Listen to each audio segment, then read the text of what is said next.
and welcome to another video. So today I have the 2021/2022 MacBook Pro. This is the newest version available currently. Just got this off of apple.com. I had some customizations that took about a month to get it.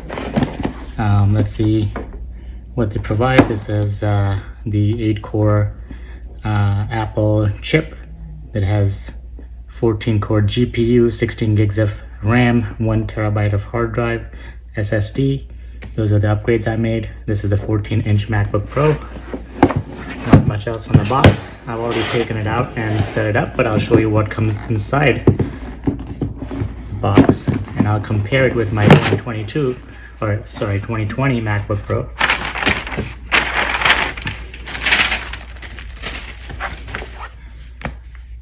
So this is the charging brick that comes with it. I did upgrade the charging brick to the faster charging brick. This has 96 watts USB-C power adapter. So I had to upgrade, pay extra for this one. It's a little heavier than the one that comes with it. It's a USB-C cable connector, but on the other side, it's different. If you notice, this is a different connector than USB-C. This is a MagSafe connector, new MagSafe charger that they've produced. I think it's called MagSafe 3.0. This is a braided wire, so it doesn't seem like easily breakable. Has a cotton braiding on top. Seems pretty firm. Doesn't seem like it'll crack and break like the traditional charging cables. Okay, now let's have a look at the laptop. Okay, so this is the 2021/2022 MacBook Pro. It's much thicker than the older iteration, but it has a lot of the ports back, which is the benefit. So it has the SD card reader, USB-C port, HDMI port. This is the back. It says MacBook Pro.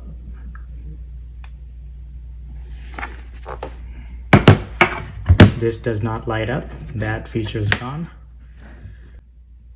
There isn't a touch bar here, as seen here. The keyboard is no longer the butterfly keyboard, so notice the difference here. There is a fingerprint scanner here. On this side, we have the MagSafe connector, which I'll demonstrate here. So this is the point of it, is it's easily connected. So essentially you don't have to think about pushing it in. You bring it closer and it snaps together. There are 2 extra USB-C ports on here and a headphone jack. The 2020 MacBook Pro only came with 2 USB-C ports, no other connectors whatsoever. Not an HDMI port, not a SD card reader, nothing else. Okay, as far as, let's have a look at the screen. It's a 14-inch screen. If you notice it there, let me see if you can see it close by here. So right there, there's a notch. It hides it really well here. But let me see if I can bring that notch to full visibility here. So if you see, there's persistent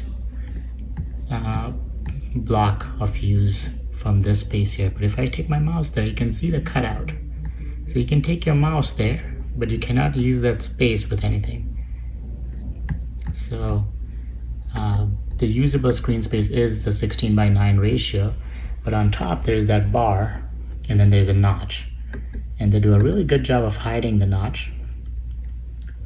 But if you look at it really closely, you can see the camera, and of course the camera, it has upgraded now to 1080p, which is much better than what it was before. Let's open up the camera and see what it looks like. So this room is well lit, and the camera is not bad. I think it's definitely better than the 2020 MacBook Pro, but definitely not as good as, say, a cell phone FaceTime camera. Definitely an improvement, but you can see the light now, and you can see where there would be the notch, although that space is usable now with that notification bar. So on the left here, I have the 2022/2021 MacBook Pro, and this is the 2020 MacBook Pro. As far as thickness wise, there is a pretty noticeable difference, and there is a difference in weight as well. The newer MacBook Pro appears more boxy and appears a little larger to allow for that notch on top with the bigger FaceTime camera, but also bigger usable screen surface area. These are both 14-inch. Actually, this is 13-inch, this is 14-inch. So as far as the profile, you can see this one's slightly smaller. This one, the 2020 MacBook Pro, only came with 2 USB-C ports. Nothing on the other side. There is a headphone jack. I actually have never used the headphone jack, so I didn't even realize it was there. But apparently the headphone jack is something they've held on to.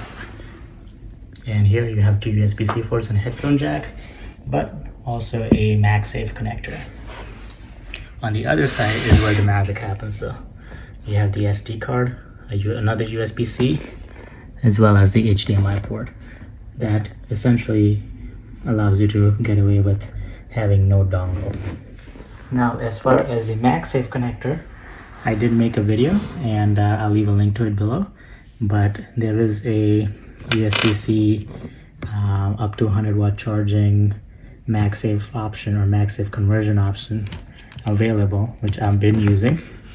So essentially, this dongle makes my laptop MagSafe or magnetic charging. That way, you don't have to push in a cable. Let's open them up and have a closer look inside. So you can open up the 2020 MacBook Pro without having to use a second hand, and same thing with the 2021 MacBook Pro. So them next to each other, you can see there is a little bit of a size difference because this is a 13-inch while this one is a 14-inch. As far as what else is different, you can see the butterfly keyboard with the touch bar on top, and then notice the difference with the new type of keyboard that Apple has deployed with the newest MacBooks. While typing, they are quieter. Oops.